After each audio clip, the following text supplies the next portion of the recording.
Hey. So, a bonus episode. It's not even counted in our seasons. We do this every year. We've got our yearly horror-thon. I don't even know. It's been 5 or 6 years we've done it straight now, It's maybe. been a while. Yeah, it's been a while. And this one was like always, we tried to choose movies that was a mixture, a little different. Originally, I thought, oh, we don't have many indie type movies, but we really did. We did have more streaming movies this time. We got together, had some kids there. Everybody had a great time. We ate pizza, our usual. Yeah. But Yeah, pretty much. so the first one was an interesting choice. It was the new version of Salem's Lot, and you actually chose that one. We threw that one out first. And what was your thinking on that one there, Reese? So it had a couple strikes against it from the start. First, it was a vampire movie, right? First, it was a vampire movie. Second, it was based off of, and I know this is a controversial take, my one of my least favorite Stephen King novels. And then third, it's the fourth. And it's not even like Salem's Lot 4. It's this is the fourth time they've redone it. And it's got a lot to be compared to. Overall, I thought it and it was also it was a big box office. It was like a big film. It You know, was. this was a big studio film. And that was one of the controversial things about it was at the last moment, they decided not to release it in the theater and put it straight to streaming instead of a theater release. Kind of. It still went into theaters in Europe and in England, and its box office pull was about $850,000. Okay, so it was just America that we It did. was just America, they went straight to streaming. Yeah. And watching the whole movie, we talked about that it seemed like it really fit better as a streaming movie. Wasn't necessarily the best streaming movie we've ever seen. Yeah, it was written and directed by Gary Doberman, who is really I mean, he worked on it. So kudos that it was a good but he's also heavily tied into the Conjuring universe. He did Annabelle Creation, he did The Nun 2. So he's got a lot of kind of questionable stuff on his resume. And it's not even like Colin Hardy when he did The Nun, where you could say the direction was good and that's what he did, because Gary Doberman wrote all of those as well. So like he was really responsible for the lame ass movies they were. Overall, I would say the movie was like so like, looking at my notes, it's some nice, creepy, atmospheric stuff, but it seemed disjointed. Yes. There was a lot of, like, weird time things, like, the very opening scene looks like it was shot in the 1860s, and it's supposed to be 1970 whatever. Just like, "What's going on here?" Right.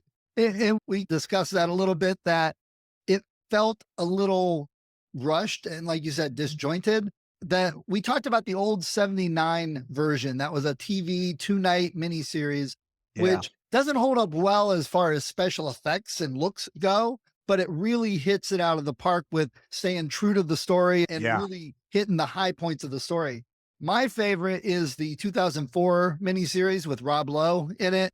I still think that's my favorite out of all of them. This one, it could have been longer. I think if they would have added 20 minutes to it, put in a few more scenes of a few things, it would have felt more cohesive.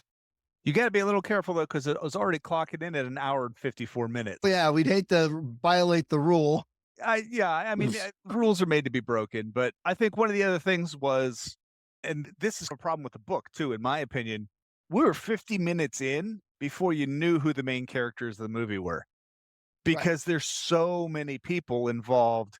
It's just really hard to say, "Oh, wait, is that the main character? No, is that the main character?" And you're almost an hour in before you're like, "Oh, okay, I see. There's this team forming here." And we know that Stephen King has said he thought of Salem's Lot as our town with vampires.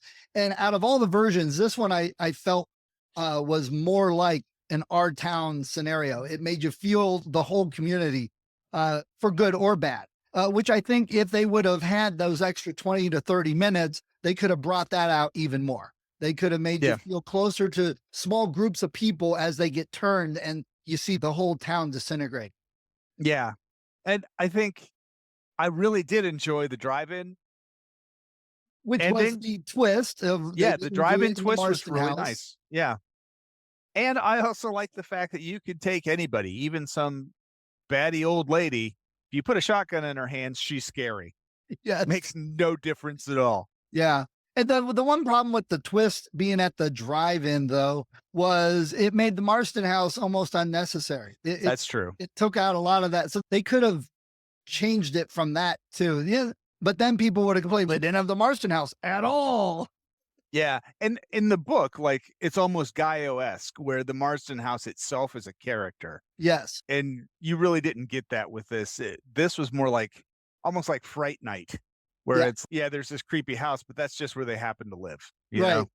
And I will say in the Castle Rock Hulu series, the second season takes place a lot with the Marston house and it has to do with young Annie Wilkes. So it's an Mm, interesting double crossover there. yeah. Okay. Salem's Lot, it's okay. Neither up nor down. Yeah, it was pretty meh. Yeah. If I don't watch it again, I won't feel too bad. Right.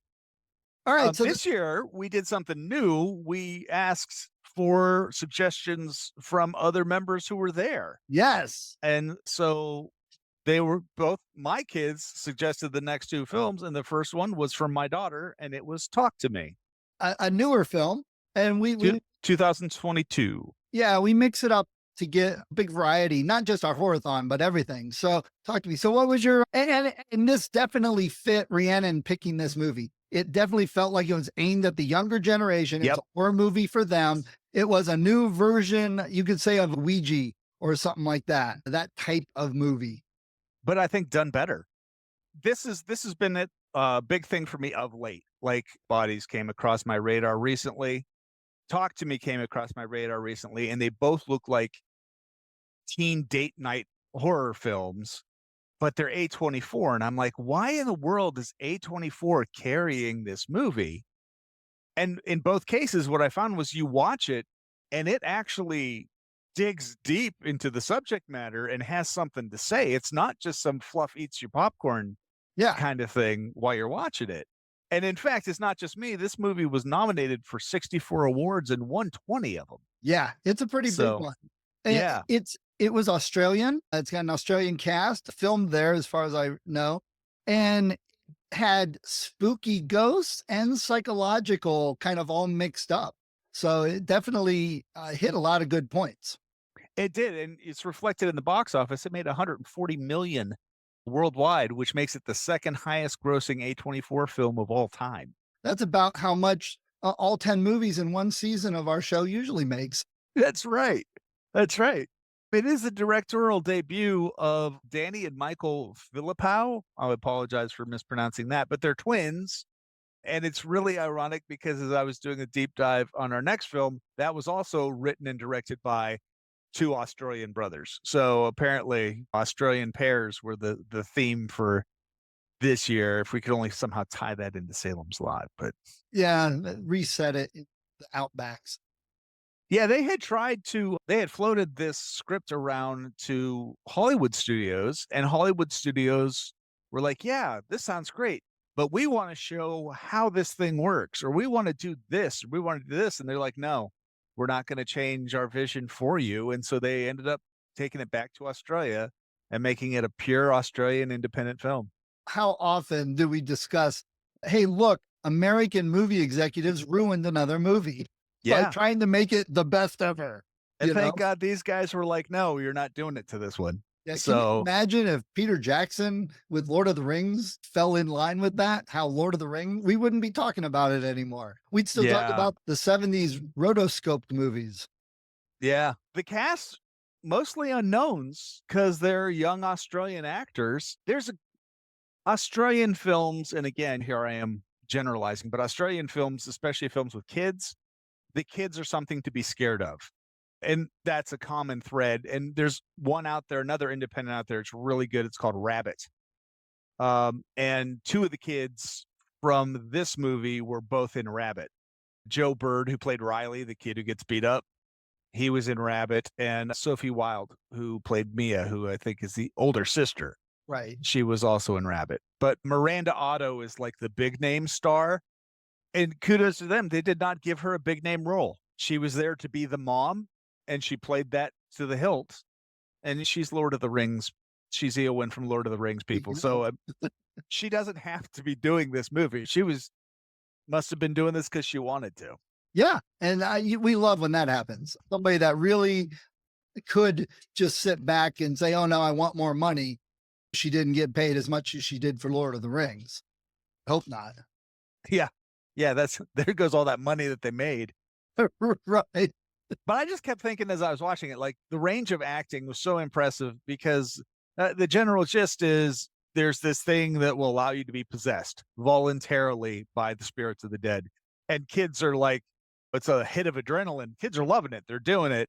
Acting like you're possessed over that whole cast so many times, they did a great job. At no point was I like, "Oh, this is just hokey," or this is just obvious they're just messing around. It was all like eyes rolled back in their heads and jerky movements and stuff. It was really well done. And I thought the characters themselves were a big variety. It really had kids in different thinking and ways they acted and stuff. Overall, good movie, worth watching, I thought. For sure. And we've talked a lot about how you'll have horror movies that actually have some sort of message thrown on top of the horror movie. And if this is not like the clearest analogy for addiction, where it's awesome while you're doing it, when you abuse it, bad things happen. And like it's going to whisper to you and lie to you all the time to get you to do what it wants. Right. And it wasn't heavy handed. No, It was just there. You couldn't miss it, but it wasn't like they were smacking you in the head with it. it wasn't ghosts and gore and stuff every other second. Yep. Yep. Absolutely. All right. And then our last one, this was the one I was most excited about personally. Late Night with the Devil. It was a Shudder streaming, and it had the main guy I recognized as Matt, the bad guy from MacGyver. So it was an interesting film. I'm glad we watched this one. Yeah, Yeah. Thank David Dasmalchian. Murdoch. There we go.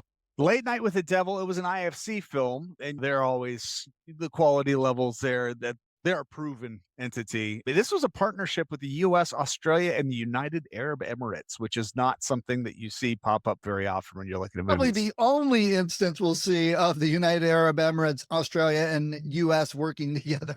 That's true. It had 14 nominations and 6 wins. It had a $25.5 million worldwide gross, Wow. which isn't bad for an IFC film. And this is funny. Now they reported this, and remember that in fiscal reportings, they can move 5% in either direction. But on March 24th of this year, the movie grossed $666,666 at the box office. So I thought that was clever accounting they had going on there. Here, send your nephew. Go buy that one last ticket we need. Yeah. Stephen King was given an early stringer of this film and he loved it. And it really brings to mind there was a BBC program, it's infamous, called Ghost Watch. I don't know remember if you've that. Yeah. Yeah. Came out in 1992. It was infamous because they didn't tell anyone that it was staged and it just looked like a news program on Halloween. And one guy actually committed suicide afterwards because he had mental issues and he thought that the banging on the pipes from the show were actual ghosts and they were in his house. And so he like killed himself. But isn't that what Stephen King always says jokingly? I want to write something that scares somebody to death. And I really hope he's joking seriously. Yeah, Why? because this show, Ghost Watch, is never shown in Great Britain ever again. Yeah, I think we hunted it down a couple years ago. It was Yeah. difficult for us it was like VHS copy of Exactly. Yeah. It has that Ty West look to it because it is that kind of Ty West thing where it's just. Yes. This was directed by Cameron and Colin Carnes. They are also brothers from Australia who wrote it. And they said that they always thought there was something slightly dangerous about late night TV in the 70s and 80s. And I agree with them because the delay was 6 seconds tops. Right. People could say or do whatever, and there wasn't much that the networks could do to stop them. And that's what this show plays on. Yeah. And They it had- looked great. It was like a found footage documentary. It was just, we're sitting in the audience watching all this happen is what it was. I wish I had it pulled up. They had a production guy on set who had worked in late night television in Australia in the 80s. and he was like one of the main producers on the floor. And so he was like, "This is just Tuesday for me." Picking the colors and everything, that was just the kind of stuff that he used to do back in the day, which gave it a super authentic feel. Yeah, and it did. And we kept telling the kids, this is what late night was like without the scene behind the scenes during commercials. The Yeah. way it looked and the small set and what they did to push to get the ratings. And it's interesting they try and do that. This was real because he was competing against Johnny and he kept wanting to beat Carson and be better and more numbers and Yeah. was the whole thing. If you're a conspiracy theorist, they bring up the Bohemian Grove, and like this guy went there. And one of the things I was reading about it, they point out that traditionally, after you make a deal with the devil, 7 years later, he collects. Well, 7 years after he joins the Grove, his wife passes away. And this is the following year. I don't know. I had said, and I've said this before, I think it was with Behind the Mask. Do different formats. So it starts out with Michael Ironside narrating what's happening, and then they move to found footage, and then they just do an actual narrative play out and then go back to found footage, which typically I hate. But the story was so intriguing, I wanted to see what came next. And in Yeah. order to do that, they had to break the frame that they had already set up.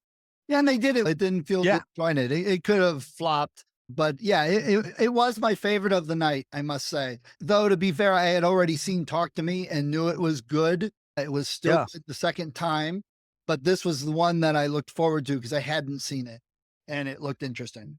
Yeah. I had been looking forward to this because I love David Dastmalchian. Yeah. And I like this fits that limited set thing, which I'm a big fan of. I love movies with a very limited set, and this definitely hit that. And all those things clicking, I was really looking forward to this too. So there we go. Great year for our horror fest. Not that we've ever had really a flop. We always That's watch true. interesting movies, and they're always interesting for one reason or another. Even if it wouldn't be a movie people would choose, oh, I'm going to definitely get to watch that. We get them for reasons because of like when we watch Phantom of the Paradise, that was recommended to us because of the town in Canada that does it every year as a festival. That sounds like something we'd be interested in. Let's watch the movie. So Yeah. these are Of good. of the three we saw, I would definitely highly recommend you seeing at least the last two. Yeah. If Yeah. you've got 2 hours to kill and you got to do dishes or something, you could put on Salem's Lot. But if you don't, you're not missing much. No, I'd still say go watch the 2004 Rob Lowe version. But you remember, if you got four choices, Yeah. go watch the one that. Watch the good one. Yeah, exactly. Yeah. You know, there's only so much time for bad horror movies. That's right. We watch them because we enjoy just having bad horror movies. So Yeah. there we go. 2024 horror-thon over. And just as a slight preview, I'm working on a post I'm going to put up on our website where I'm watching, because I now in November, I usually watch Christmas horror movies, and I've really cut some horrible ones out and watched some good ones, try and find new ones. But I'm doing a whole thing on the different versions of A Christmas Carol, things on that. So that'll be coming out here pretty soon. I've already started watching various versions, diving deep. Awesome. All right. There was the horror-thon. All right. Well, up to you.